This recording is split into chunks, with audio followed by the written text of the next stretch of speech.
Shalom, Bapak Ibu Saudara yang terkasih dalam Tuhan. Pagi hari ini di Pastori hujan ya, daerah Jimbaran, mungkin di daerah-daerah lain juga hujan.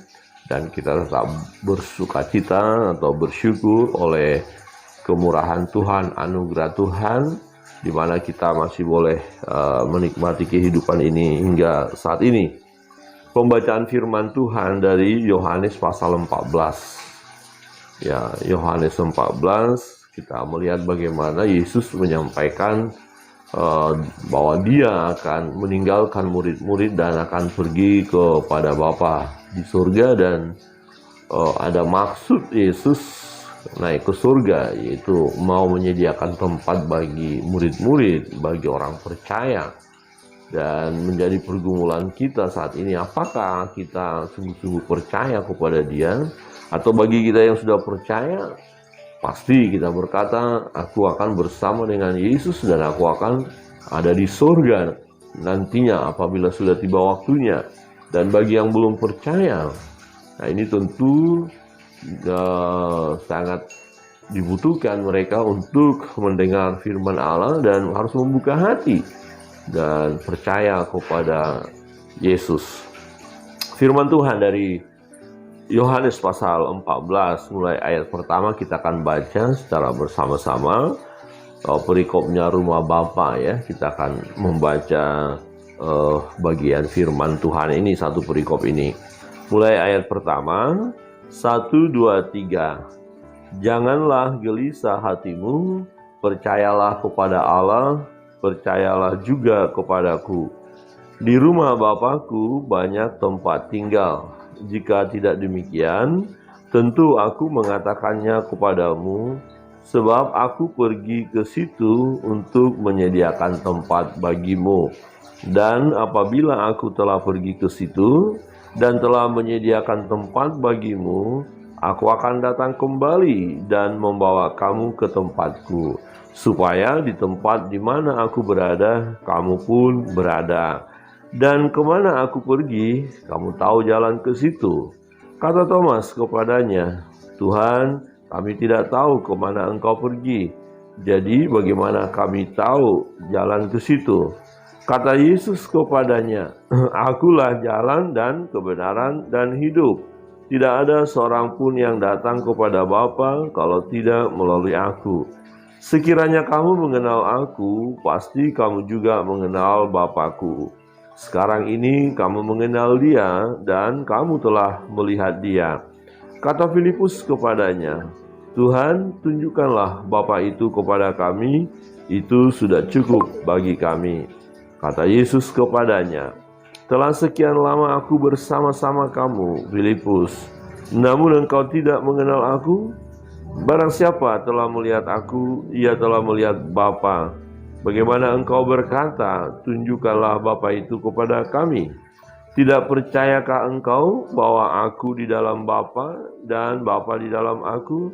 Apa yang aku katakan kepadamu, tidak aku katakan dari diriku sendiri. Tetapi Bapa yang diam di dalam aku, dialah yang melakukan pekerjaannya. Percayalah kepadaku bahwa aku di dalam Bapa dan Bapa di dalam aku. Atau setidak-tidaknya percayalah karena pekerjaan-pekerjaan itu sendiri. Aku berkata kepadamu, sesungguhnya barang siapa percaya kepadaku, ia akan melakukan juga pekerjaan-pekerjaan yang aku lakukan, bahkan pekerjaan-pekerjaan yang lebih besar daripada itu. Sebab aku pergi kepada Bapa, dan apapun juga yang kamu minta dalam namaku, aku akan melakukannya, supaya Bapa dipermuliakan di dalam Anak.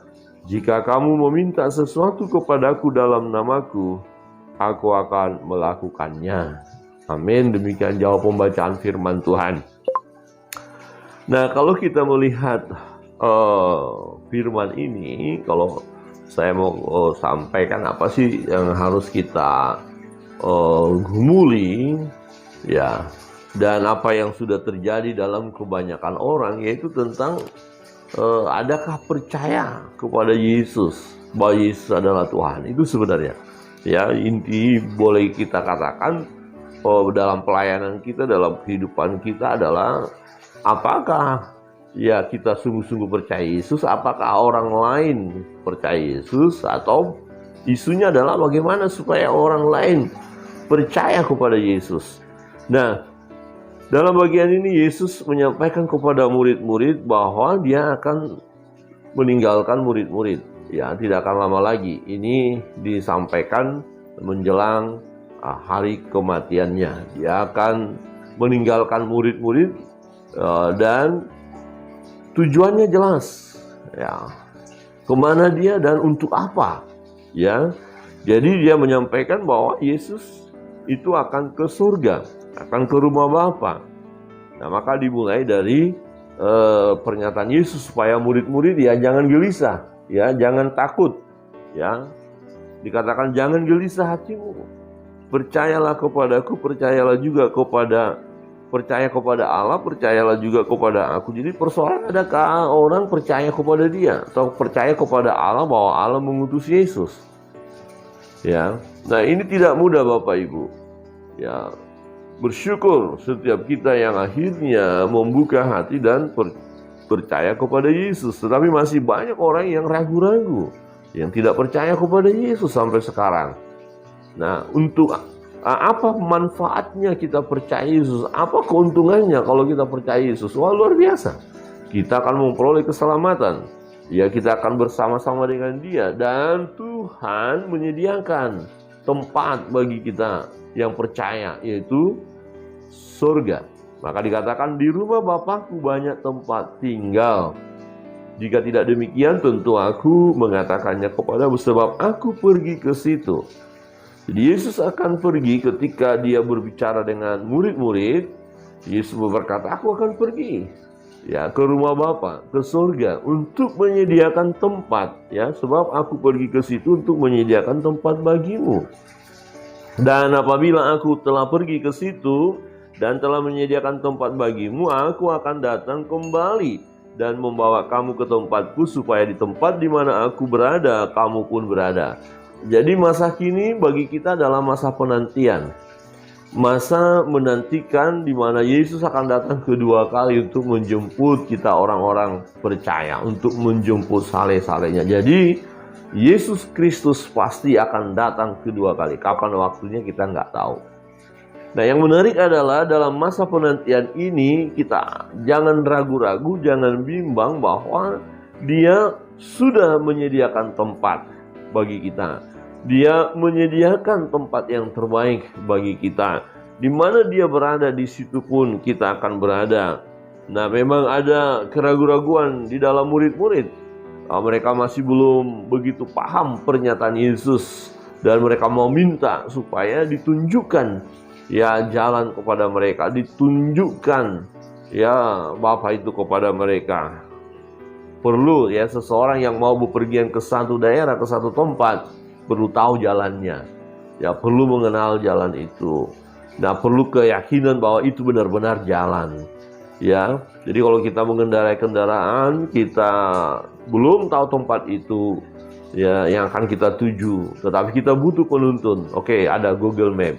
Jadi ketika kita mulai aktifkan Google Map-nya, kita harus percaya dengan tuntunan daripada Google Map itu, maka kita akan sampai kepada tujuan. Nah, kalau kita nggak percaya, ya kita selalu tidak mengikuti petunjuk dari Google Map, maka kita tidak akan sampai ke tempat yang kita tuju. Nah, memang pertanyaan ini sangat bagus ya.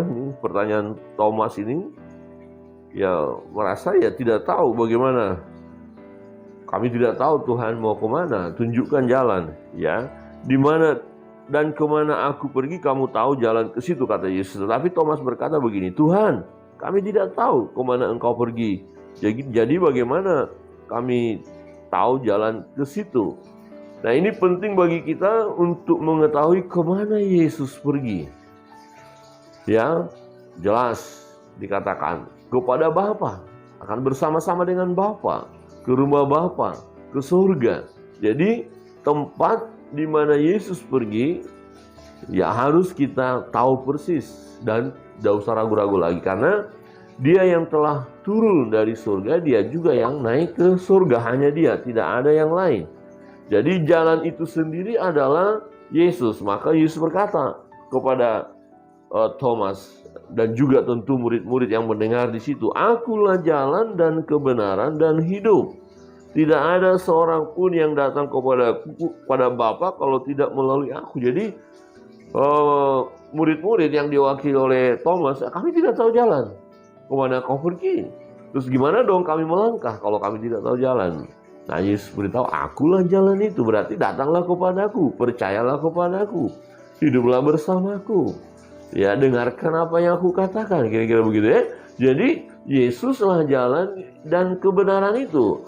Nah, hanya melalui Yesus umat manusia bisa masuk surga. Hanya melalui Yesuslah umat manusia itu memperoleh hidup yang kekal, hidup yang abadi. Hanya dengan datang kepada Yesus, menyerahkan diri kepada Yesus. Tetapi ini menarik apa yang Yesus katakan, sebenarnya kalian mengenal aku apa tidak, kira-kira begitu. Nah, kita ini mengenal Yesus atau tidak? Ayat 7, "Sekiranya kamu mengenal aku, pasti kamu juga mengenal Bapakku. Sekarang ini kamu mengenal dia dan kamu telah melihat dia." Wah, ini membingungkan ya. Wah, bagaimana kita mau kenal Bapa? Tapi Yesus berkata, "Ya, kamu akan mengenal dia. Kamu juga mengenal Bapakku." Loh, di mana dia? Nah, wajar pertanyaan Filipus ya. Katanya, "Tuhan, tunjukkanlah Bapa itu kepada kami. Itu sudah cukup bagi kami." Karena Yesus menyinggung tentang Bapa, ya Filipus bilang, "Tunjukkan. Kami inginlah melihat Bapa. Kami rindu. Udah cukup itu bagi kami. Udah puas rasanya." Nah, kata Yesus kepadanya, "Telah sekian lama aku bersama-sama kamu, Filipus, namun engkau tidak mengenal aku. Barang siapa telah melihat aku, ia telah melihat Bapa. Bagaimana engkau berkata, tunjukkanlah Bapa itu kepada kami?" Nah, apa artinya? Barang siapa yang melihat aku, atau barang siapa yang melihat Yesus, dia sudah melihat Bapa. Nah, rupanya ini sulit untuk dipahami, ya, sulit untuk dimengerti. Kemudian Yesus menyampaikan, menjelaskan kembali bahwa Bapa dan Yesus satu. Ya, Yesus di dalam Bapa, Bapa di dalam Yesus. Jadi satu. Ini Yesus jelaskan, tetapi kan sulit untuk dipercaya. Maka dikatakan, "Tidak percayakah engkau?" Waktu Yesus berkata, "Kau lihat aku, berarti kau sudah lihat Bapa. Tidak percayakah engkau bahwa aku di dalam Bapa dan Bapa di dalam aku? Apa yang aku katakan kepadamu tidak aku katakan dari diriku sendiri, tetapi Bapa yang diam di dalam aku." Jadi Yesus ya berbicara kepada murid-murid. Ya, Yesus berkata bahwa apa yang di dalam Yesus itu adalah Bapa. Bapa itu berdiam di dalam Yesus. Maka dikatakan di bagian lain, ya, segala kepenuhan Allah berdiam di dalam diri Yesus secara jasmani. Jadi Yesus adalah manusia sejati 100% dan dia adalah Allah sejati karena di dalam dirinya ada Bapa itu. Jadi Yesus adalah Allah. Ya, Bapa berdiam diri di dalamnya. Nah, dikatakan, "Tetapi Bapa yang diam di dalam aku." Ya, Bapa yang diam di dalam aku. Nah, susah untuk dipercaya. Ya, jelas karena pikiran kita, akal kita ini sangat terbatas. Bagaimana mungkin, karena pikiran kita mau berkata, ya kalau satu ya beda dong, nggak bisa yang satu A B disatukan, ya gimana jadinya? Ya, jadi pemahaman kita yang sulit untuk memahami ya tentang perkataan Yesus. Tetapi Yesus mau menyampaikan bahwa dia adalah Allah yang datang ke dunia menjadi manusia. Ya, jadi dia dan Bapa itu satu, ya, sehakikat, ya, bersama-sama. Ada Bapa, ada Anak, ada Putra itu ya, ada Yesus. Ya, dan kalaupun tidak percaya bahwa Yesus itu Allah, oke, kira-kira begini, kalian nggak percaya ya saya adalah Allah, kira-kira begitu. Oke, kalau begitu nggak usah mendengar perkataan saya kalau memang kalian nggak percaya. Tapi coba kalian lihat pekerjaan-pekerjaan ini. Nah, itu loh. Jadi kalau kita sulit mempercayai Yesus dengan apa yang dikatakannya, lihatlah perbuatannya yang ajaib itu ya. Maka dikatakan percayalah kepadaku, aku di dalam Bapa dan Bapa di dalam aku. Atau setidak-tidaknya percayalah karena pekerjaan-pekerjaan itu sendiri. Artinya begini, apa yang Yesus lakukan, apa yang Yesus buat, yaitu adalah perbuatan Allah itu sendiri. Ya, mencelikkan orang yang buta, lumpuh berjalan, yang tuli mendengar, yang bisu berbicara, yang mati dibangkitkan, bahkan yang mengampuni dosa. Loh, ini siapa? Oh, Yesus berkata, dosamu sudah diampuni. Dan lihatlah pekerjaan ini, di mana Yesus membuat mujizat. Dia berjalan di atas air, dia meredahkan badai, mengusir setan dari orang yang dirasuk oleh setan-setan itu, menyembuhkan. Banyak kesembuhan terjadi, banyak mujizat terjadi. Ya, air menjadi anggur. Ini yang ngerjakan ini siapa? Manusia biasa saja, hanya dia manusia. Dia manusia normal, tidak akan bisa lakukan itu. Karena ini pekerjaan Allah. Berarti kalau ada seseorang yang mengerjakan ini, yang luar biasa ini, berarti dia itu Allah. Gitu loh. Jadi Yesus mau berkata, aku adalah Allah. Apa yang aku buat ini perbuatan Allah. Jadi paling tidak lihatlah dari pekerjaan-pekerjaan itu. Nah, oke, apakah sampai sekarang kita bisa mempercayai Yesus bahwa dia adalah Allah? Iya. Maka dikatakan, engkau pun akan melakukan pekerjaan-pekerjaan yang besar, yang lebih hebat, ya, di dalam Yesus. Maka dikatakan, ya, ayat 12, aku berkata kepadamu, sesungguhnya barang siapa percaya kepadaku. Jadi percaya, oke, kita agak ragu-ragu dengan firman-Nya, dengan perkataannya, tapi lihat perbuatannya. Wah, benar, dia lakukan sesuatu yang dahsyat. Dia buat mujizat, dia juga mengampuni dosa, dia mengasihi saya. Oke, aku percaya kepadamu Tuhan. Nah, aku berkata kepadamu, ayat 12, sesungguhnya barang siapa percaya kepadaku, ia akan melakukan juga pekerjaan-pekerjaan yang aku lakukan. Bahkan pekerjaan-pekerjaan yang lebih besar daripada itu, sebab aku pergi kepada Bapa. Jadi kalau kita hari-hari ini masih ragu-ragu, oke, kau percaya, kau sungguh-sungguh percaya, kau bisa buat pekerjaan-pekerjaan itu. Jadi kalau ada orang-orang yang sulit percaya atau sulit mengerti ketika kita menyampaikan kebenaran ini, memberitahukan bahwa di dalam Yesus ada keselamatan, dan dia masih ragu-ragu, maka kita bisa lakukan pekerjaan-pekerjaan besar. Paling tidak, pada akhirnya mereka akan percaya dengan pemberitaan kita, karena kita lakukan juga pekerjaan-pekerjaan besar di dalam Yesus. Artinya kita meminta kepada Tuhan, ya, kita minta bahkan pekerjaan-pekerjaan yang lebih besar daripada itu, kata Yesus. Mengapa? Sebab aku pergi kepada Bapa, dan apa juga yang kamu minta dalam namaku. Jadi Yesus ada bersama dengan Bapa. Kemudian kita saat ini meminta kepada Yesus, Tuhan Yesus, ya, sembuhkan orang ini, orang itu sembuh. Tuhan Yesus, berkati orang ini, diberkati. Tuhan Yesus, pulihkan hidup orang ini. Wah, dipulihkan. Ini pekerjaan yang kita lakukan. Itu adalah pekerjaan-pekerjaan Allah. Jadi kalau ada seorang hamba Tuhan dipakai oleh Tuhan, mujizat terjadi, kesembuhan terjadi, pemulihan terjadi, ya, setan-setan diusir dari orang-orang yang dirasuk tadi. Itu bukan pekerjaan manusia, itu pekerjaan Allah.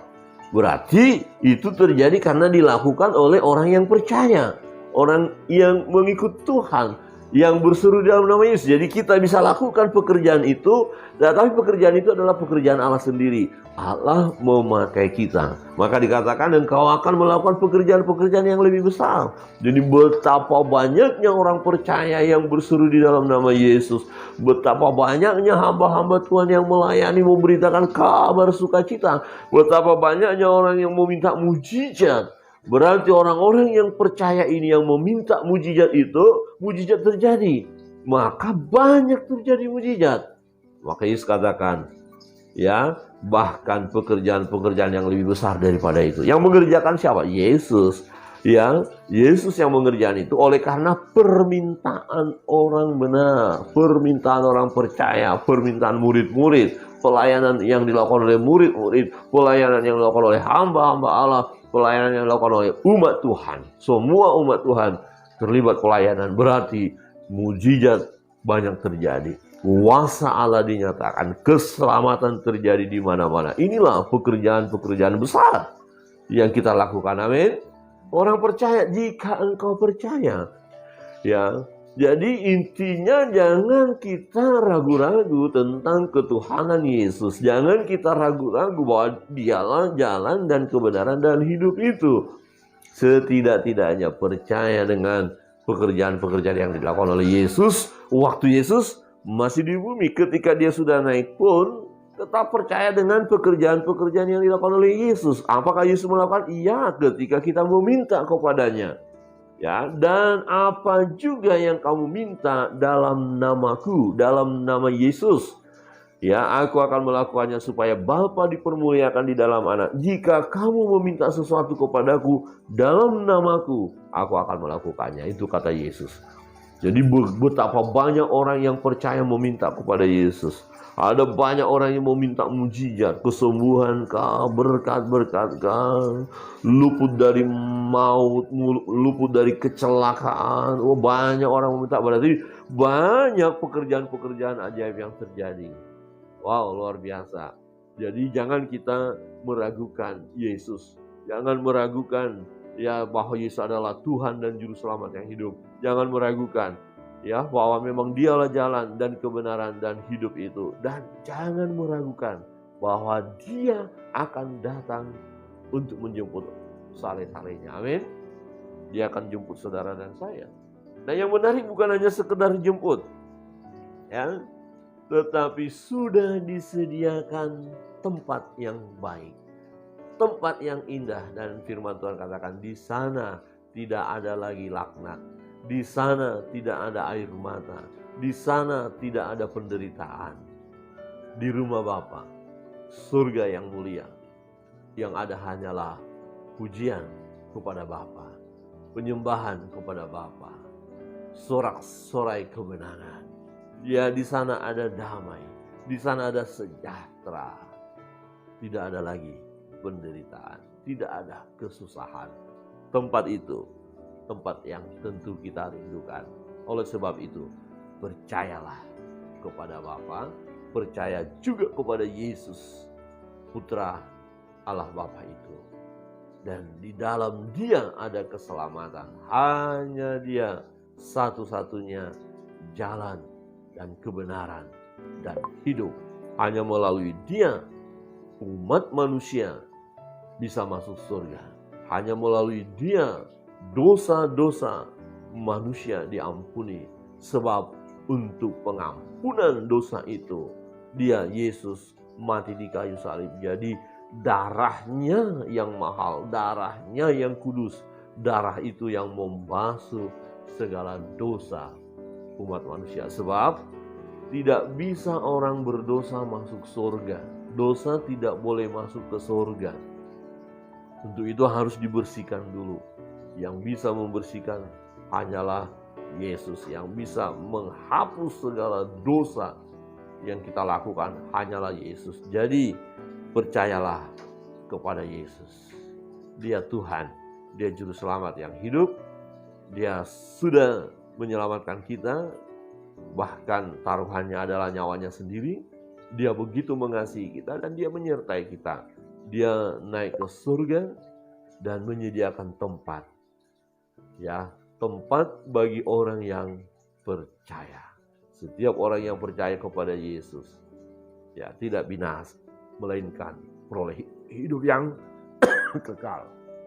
Tuhan Yesus memberkati.